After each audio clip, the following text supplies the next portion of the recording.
We've had guys like Stanley Clark in here a couple of times, and Marcus Miller. I suppose they're the top guys. We don't see people like that very often, unfortunately, but they have been down here to check the shop out. You know, it's quite a cool shop we've got upstairs. We've made a couple of things for Pino Palladino. You know, he's a very well-known session player. We're very proud of that, you know. So yeah, guys like that, you know, it's generally sort of top session players really that we work with. The flamboyant model was kind of one of the first ones that Martin done back in the 90s. The fact that it's offset was to do with balance. It was a request that one of our customers sort of gave us, you know. It just means that it's kind of stretched out a little bit, so making this horn a little bit sort of longer, so it balances slightly different.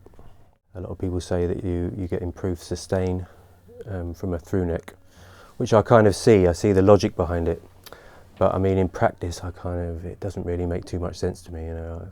Some basses sustain better than others, and it could be bolt on or through neck or a set neck, you know. It kind of varies. It depends on how well the neck and body marry up together.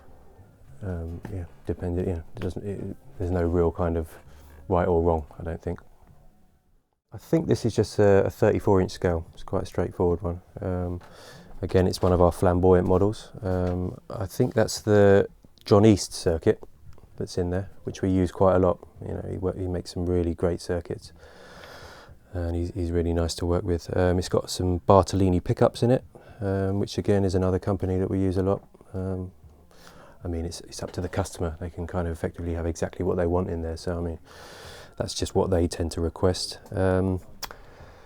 It's a 6-string fretless, so you know, it's not something that everyone kind of tends to use, but it's got an ebony fingerboard.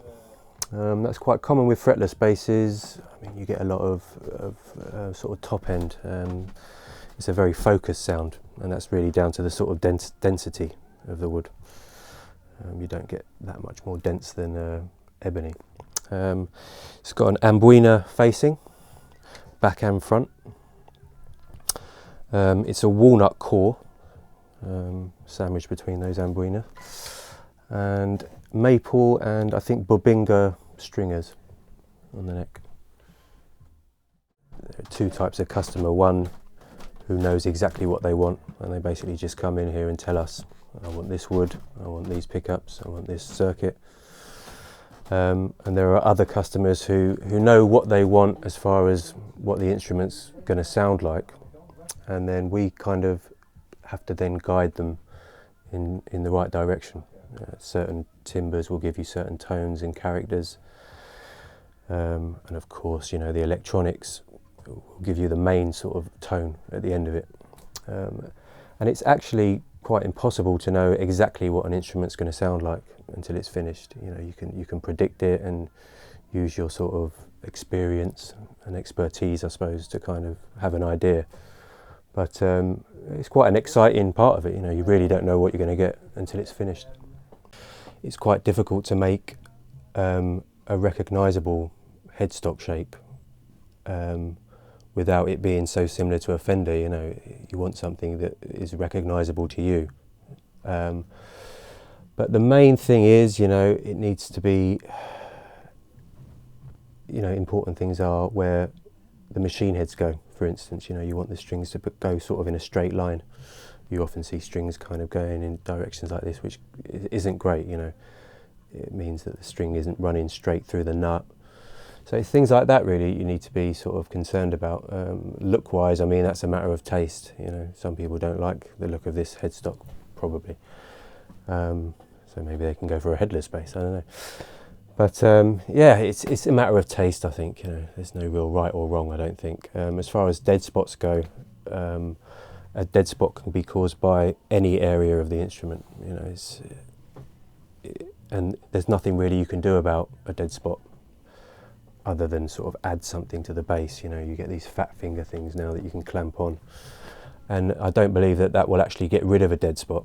It might shift it somewhere else. So for instance, you know, if you play in this area a lot and you've got a dead spot right there, you might want to move it up to the dusty end, as they call it.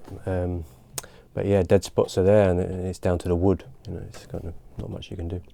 To get a good setup, the first thing you need to do is have a straight neck.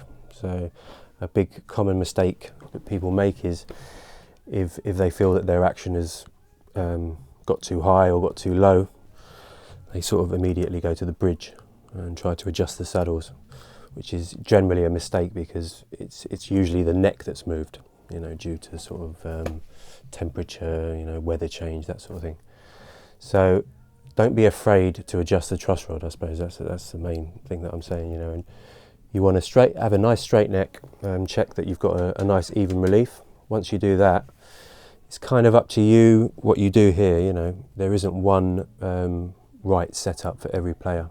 You know, some people play harder than others, some people dig in a bit more, some people play further up, sort of towards the nut. So there's a matter of, you know, it's a matter of taste. I suppose everything needs to be nice and even, and of course the intonation needs to be right. There's no, you know, there's kind of has to be on the ball.